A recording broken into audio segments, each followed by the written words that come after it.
Hello everybody, welcome back to my channel.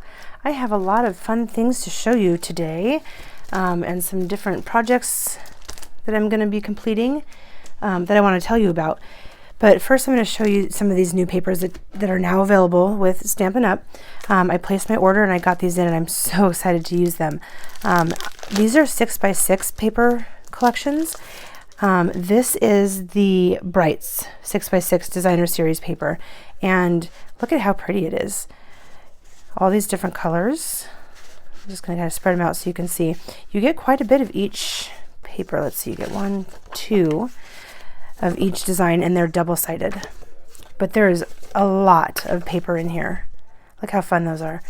And then the backs, a lot of the backs are the same, but I'm going to flip through and show you. Stripes.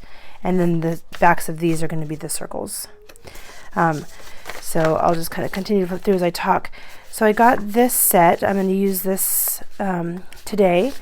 I also got this 6x6 paper pack. This is the beautiful Bokeh 6x6.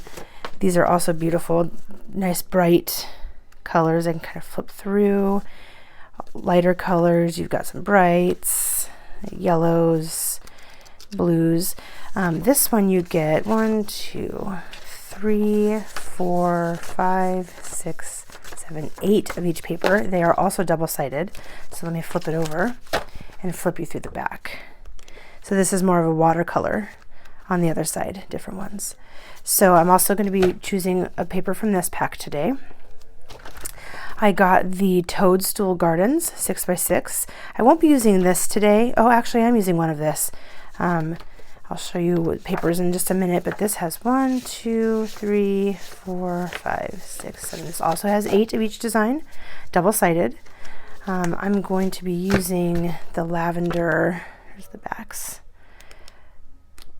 striped paper. This is a really cute, I love this one. I can't wait to use that. I'll be using this lavender stripe today. But look how cute that is.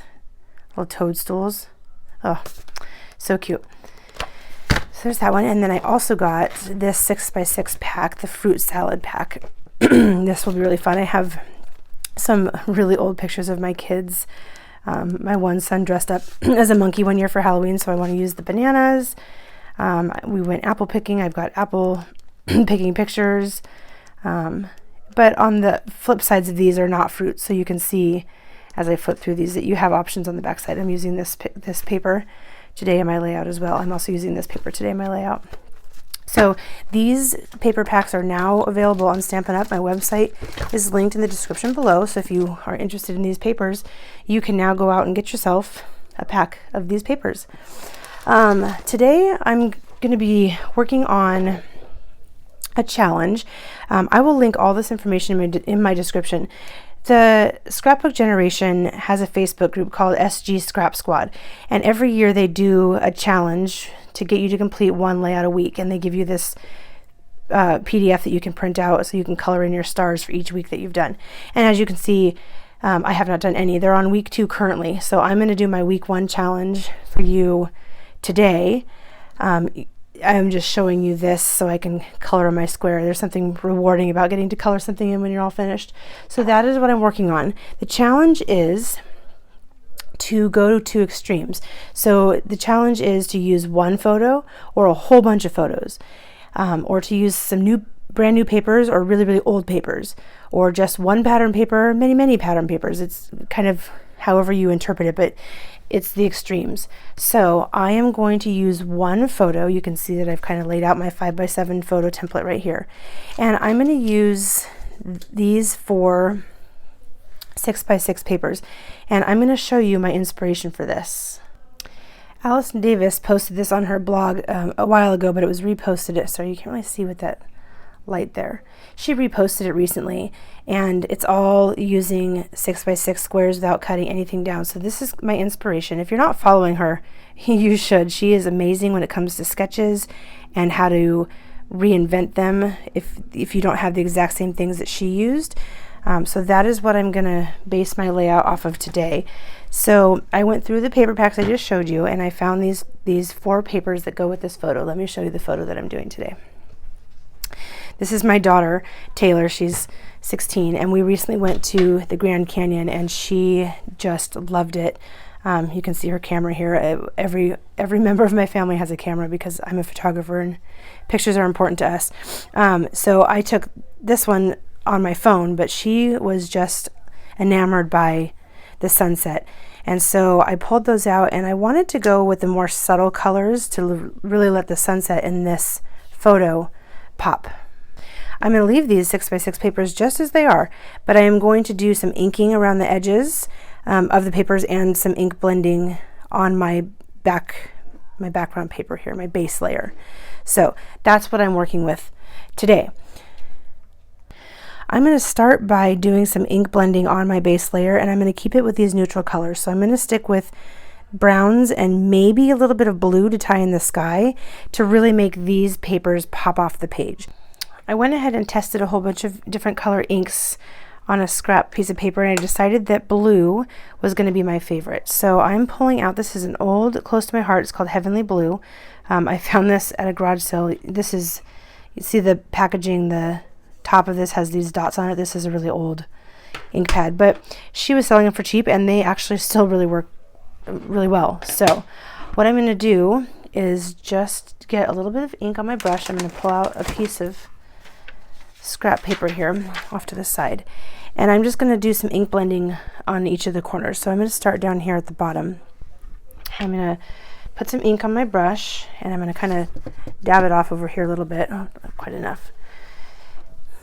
And then what I'm going to do is start up here and work my way down. That way anything that's too dark will be covered by my papers. So my papers are going to go something like this. So I'm just going to scoot this up here and just start blending out. So I'm starting from where my paper will be covered, because that will end up being the darkest, and then working my way out. So I'm just getting a touch of color in the corner. I don't want too much, I just want a little bit. So now if I bring that paper back down, you can see that there's just a tiny bit of color up there. So now I'm going to do the same thing around each corner. So I'll move this paper, kind of knowing where I want it to be, and I'll start here, work my way up. So I just want a touch of color, not too much. I don't want the focus to be on the blue, but it does help to bring out the blues that are in my photo. So I'll bring this up closer when I'm done so you can see it. Hopefully you can see that a little bit on camera. So let me put these papers kind of back where I want them, and now we'll come over and rotate this and do this upper corner. Put this up here.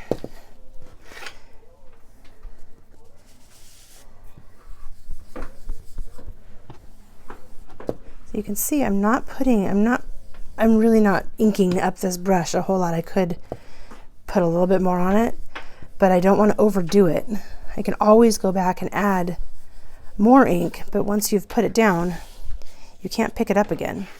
And so I don't want it to be overwhelming right from the start. And I'm using this base layer is a sheet of white willow from Stampin' Up.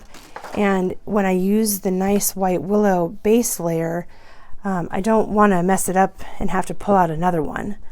If I was concerned about that, I would pull out one of my less expensive or not quite as nice cardstock to mess around with. So if I did make a mistake or thought I was going to need more than one shot at this, I would use my cardstock that I get off of Amazon. It's not quite as important, I guess. I try to save the white willow for projects that are going to have a white base that I really want it to be a nice white base. So here's where I'm at. Can you see that color? Lift it up a little bit, just a touch of it in each corner.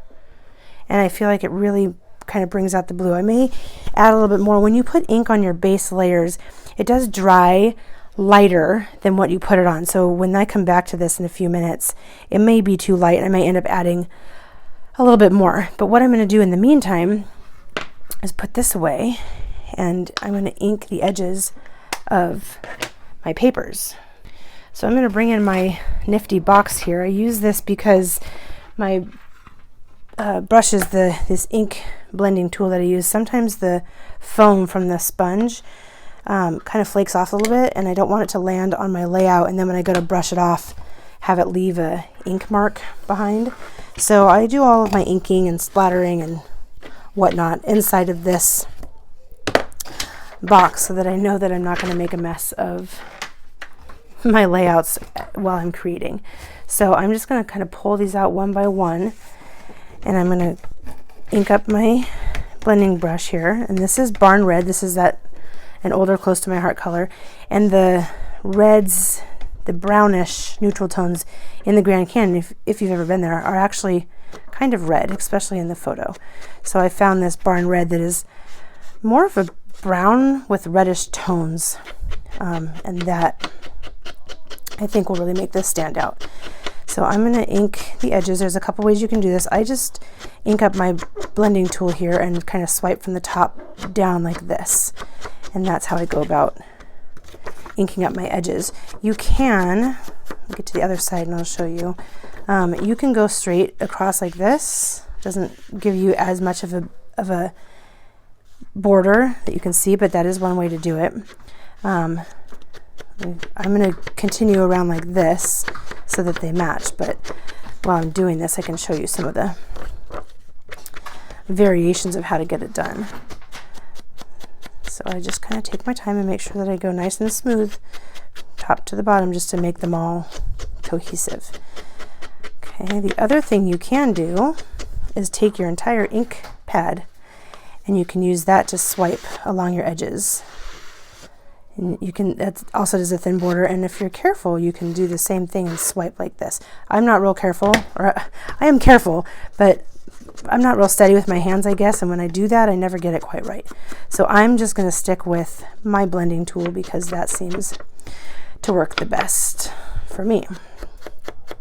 So I'm going to show you just this one on camera, and then I will ink the rest of them off camera so that you don't have to watch the whole process, and then I'll come back and show you what it looks like on the layout once they're all inked.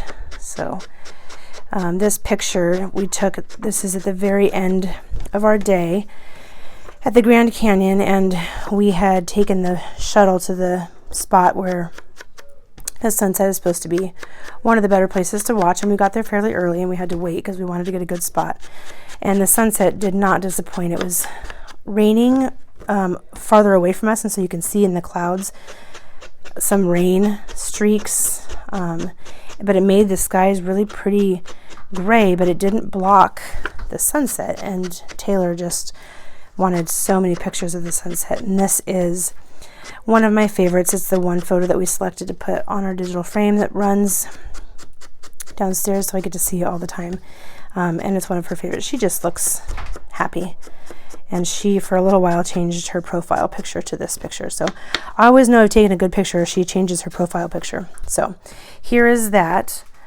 Let me go ahead and ink up the rest of these and I'll come back. All of my edges are now inked, and you can kind of see how that just added a whole lot to this page without doing much. I did go back and make my blue ink blending on the base layer a tiny bit darker, not a lot darker, but just a little bit so you can see it stand out a little bit more.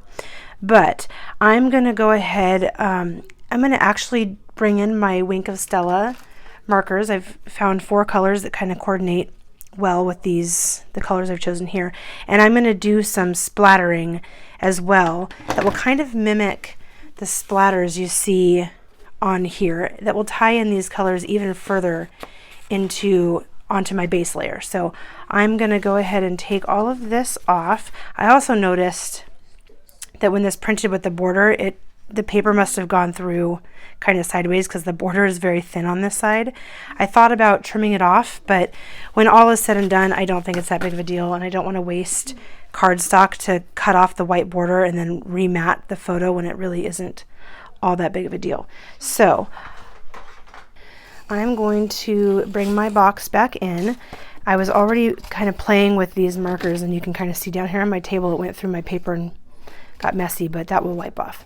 So And I'm just going to start with the darkest one first because I don't want to overdo it.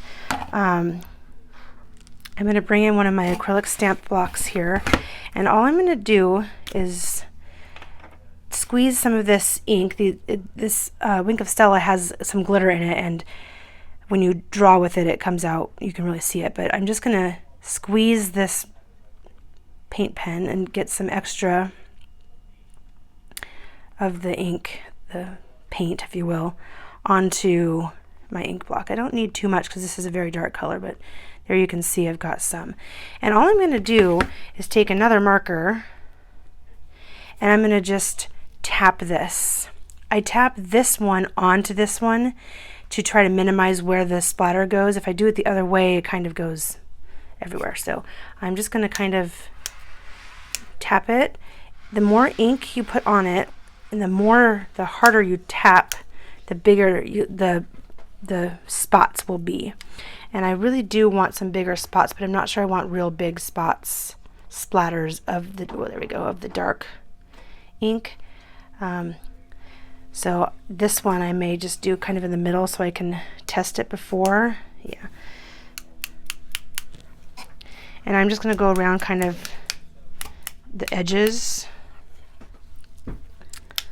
and add some splatters in each of these colors. So right now I'm doing, this is kind of a red, but it is a deep red, so it kind of matches the barn red and the other darker browns that I brought in. So as you can see, I'm just doing a little bit, and that's all I'm going to do. I'm going to go ahead and put that one away, and then I'm going to bring in some paper towels here, and I will just wipe off my ink block. And I will clean these really well afterwards, and now I can move on to the next colors. The next one I have is going to be orange. These surprisingly match my papers almost perfectly. And I didn't think it would because the color on the cap is very orange, but it actually does come out more of a coral color, which is kind of what's on my layout. So I'm just going to squeeze again until I get some ink out here. Do this slowly because I don't want to overdo it and have a whole bunch of ink come out. I try not to be wasteful in this process, but you do have to get enough onto your ink block, there we go, to splatter. So I think I have that now, so I'm just going to grab another pen and we'll splatter some orange on here. Pick up a little bit more. So you can also get closer to your paper, and the closer you get, the bigger your ink splatters will be. So there's really no rhyme or reason to this. You just tap it and get some fun splatters on it. The lighter colors I will probably do much bigger splatters with, like the purple and the yellow. So that takes care of that one. I'll wipe that off. And I am going to show you the other two just because I'm going to try to get some bigger ink splatters on here, and I want you to be able to see how that works. We'll save yellow for last. Let's do purple. This purple is kind of a darker purple, so I definitely don't want to overdo it with the purple. I probably want more yellow to tie in the yellows from the papers I chose. Okay, so there we have purple. I'm going to really kind of load that up the best I can and really try to get some big purple splatters. I'm going to get a little bit more ink on there. I really want the purple to be bigger, so I am hitting it a little bit harder and a little bit closer to the paper. There we go.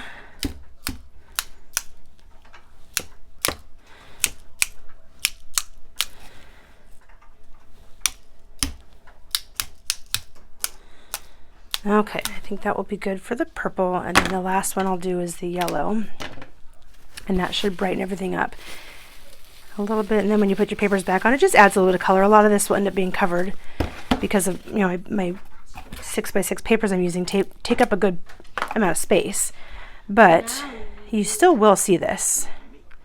And I don't splatter very often. It has to be the right layout, and this one, to me, just screams that it needs to have some ink splattering and some glitter, because who doesn't love a little bit of glitter?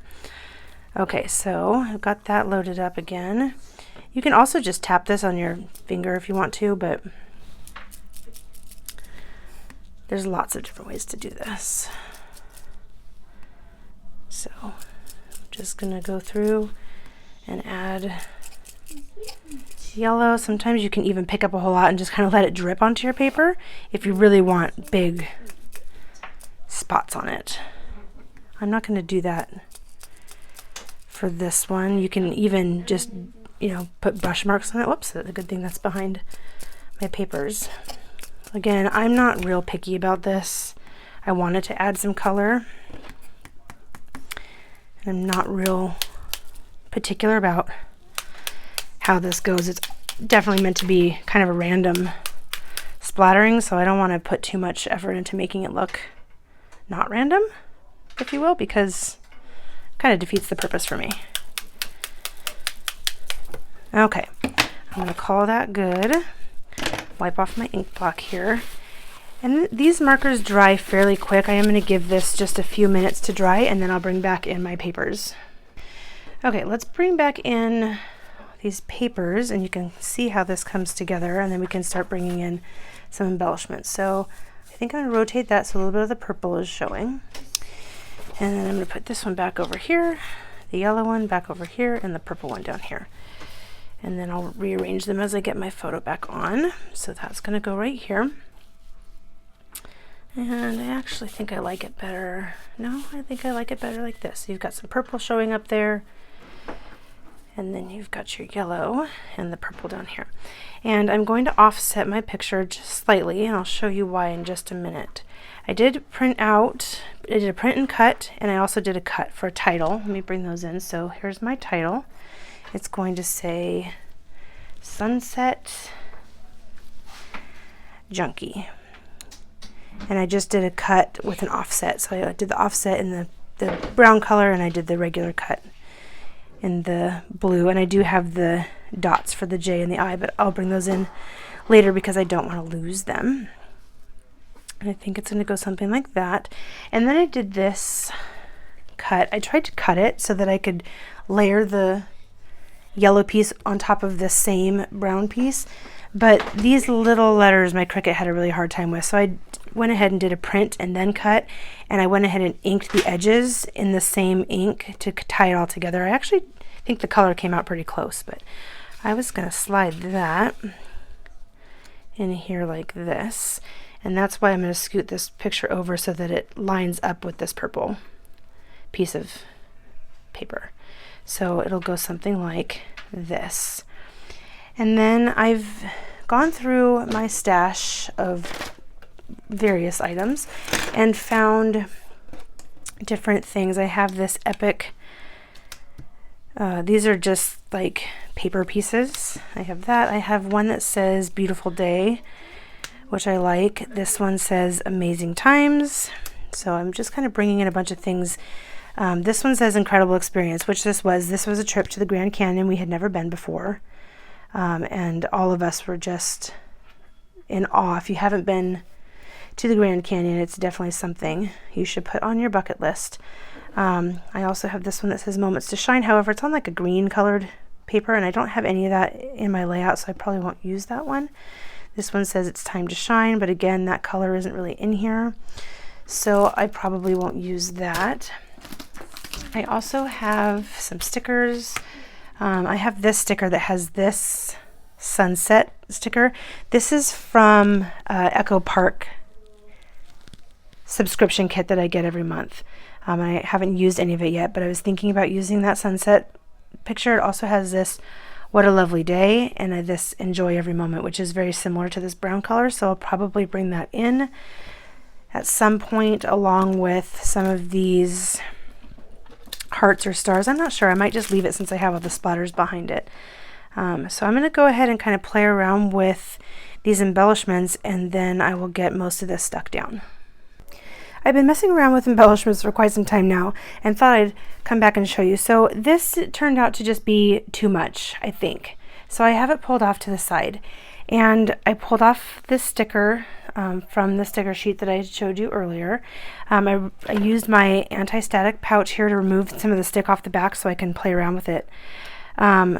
This came off of a sticker sheet from, I think it was the Life is Good, or I'm not sure. It's an old Close to My Heart pack that I didn't use the sticker, and I thought it's the right color, and this incredible experience I can put on top of it and it will really pop. So I have that on here that I want to use. I'm just kind of laying them all together to figure out where I want them. I like this Amazing Times because it really was. So I have that there. And then I decided that the Sunset Junkie, the second half of it, was just too much. I don't know, it was kind of distracting me. So for right now I took it off, and once I took it off and took this other piece off, it kind of feels better to me. I did decide to matte my photo in the same brownish red color I use as my offset that also matches all of my distressing on the edges, and I think that helped a lot. And then I got to a point where I had an idea, and I wanted to show this to you. I have this Epic Sunset, and it's not quite the right color. I don't like it sitting there, but I have the Spotlight on Nature dies, and they're all circles. So if you don't have the set, this is a fantastic set. It comes with so many different circles. And so I peeled off this one because it is the right size for this to fit onto. But then I'm thinking, I think I want to do one in white and then one in the brown. And then I remembered that recently, I haven't even opened it up from the box. Let me move it to the side so I can bring it in without ruining I got the mini Stampin' Up die cut so that I don't have to keep going back and forth to my bigger die cutting machine that is on a different table. I can keep this close to me. I can bring it in and use it for these small little die cuts without having to make it such an ordeal. So I'm going to die cut a couple of things for you to see. I'm going to go ahead and get my pieces here. I do kind of already know how to do this from the other one. You're going to use this number 1 base, number 2 is a cutting plate, and then you'll put your die cut on top of that. So I'm going to take this one that I want to try. I keep a bucket right by my desk. This is all little bits and pieces of white cardstock for scrap papers or die cutting like this. And so I can usually go through here and find some of it I just use to practice my inking on, and some of it is good. So this is a good piece I can use, and it should fit my circle on here. It does. You want to put your die cutting, the actual die cut face down, and then I'm going to put this on top of it like that. And then I'm just going to run this through. I'm actually going to turn it around because I want to spin this with my right hand. I'm right-handed, so I'll flip this around. It can go through either direction. It doesn't matter. So once I have that there, I can just start spinning this. Hold the handle down, and let's see. First time using this on camera with you all. It does get tight. Let's see. It's always so scary when I do this the first time. I don't want to break it. Okay, made that through. Let's see how it came out. Perfect. So now that I've done this, I will note that this is the one that I cut with, and this is the one that goes on the top, because they do, at least in my experience from my other cutting machine, tend to warp a little bit, so I try to use them the same. So now I can take that Epic circle that of course I've misplaced. Here it is. On top of that, and then let's cut another one, the next size bigger, which is going to be this one. They actually come in 2 different sets of the same sizes. So this one came here, but this one is the same size as this one. But I really want to use this circle with these straight edges on it. And I'm going to do that one in the same brown. So I'll put that here on my cutting surface. Flip this over like so. Make sure that that is lined up. Try not to waste paper here. Okay, and then we will run this through also.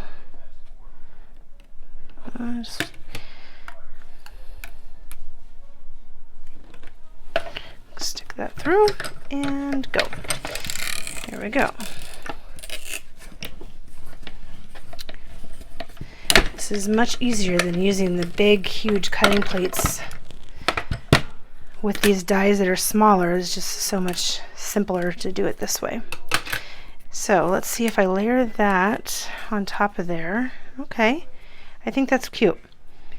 So let's bring back in, I'll clear my surface here and bring back in my layout. Okay, here's my layout again, and let's see how this looks. So this is what I'm thinking, and then it would just go up here. So I'm not sure that's my favorite actually, but we're gonna go with it for now. I was also thinking that this sticker, well, it might be the same size, could be backed with one of these as well. Oh yeah, see, isn't that cute? Like, I do really like that. So I'm going to continue to mess around with these embellishments, but I really wanted to show you these Spotlight on Nature dies and my new die cutting machine, which I'm so excited for. Let me show you what I ended up doing. I didn't like this brown circle behind the epic over here. And I decided this yellow paper was what I tried to originally cut this out of. And so I cut a larger circle here to kind of fill some space to put, ground this little cluster. And then I thought, well, if I bring the yellow around, it might make that stand out. And it does. And it draws out all the yellow from that beautiful sunset. So I stuck that down with my sunset cut from my Cricut. And then I found another sticker from a monthly kit that I get and pulled that off. It says, "Take a moment to breathe." Stuck all of this down, my amazing times. And I know that there's a lot of space on here, and I'm okay with that. I don't really want to bring more into this. I really love this photo. And I am going to print out a small banner similar to this that says, Taylor at the Grand Canyon, so that we know where it's at. I'm not going to journal on this page. I could add a little journaling right here, but I think I'm going to be doing a companion page to this because I have a whole lot of sunset photos. Although this particular layout is for Taylor's album and not the family album, and in her personal album she may not want a bunch of the sunset photos, so I'm going to have to ask her. And if she really does want one, I left enough room here that I could put a 3x4, bring in a little layout, right here, of just the sunset. So she's not here while I'm doing this, but when she is home I will ask her. So that's kind of why I left this empty space. If I put another photo here, it makes it a nice little block, and then I can put the Grand Canyon and her date and her age at the bottom. And that's probably all we need to say about this. There will be a whole lot of pages of her at the Grand Canyon before this page with journaling on it. So there's not much to say. It's an epic sunset at the Grand Canyon. I think that covers it. So this one is done for right now, until I decide if I want to add another photo on there. Came back once more to show you. I went ahead and made a call on my own to go ahead and add this sunset picture. We have a pretty epic picture of the Grand Canyon. It's actually a panoramic picture, but I just pulled out the piece that showed the best sunset and went ahead and added it to this page. I printed out just on my Google Docs the date and where we were, and I printed it in a dark red color to match the reddish brown color, and went ahead and put that on there. So now I'm going to call this one completely finished. I'm going to go ahead and put it in her album and move on to the next one. I hope you enjoyed watching me create this layout. I've linked to another video up here on the right that I think you might enjoy as well. And as always, if you haven't already liked and subscribed, please go ahead and click on my photo up there and do that, as well as hit on that notification bell so that you're notified when I post new videos.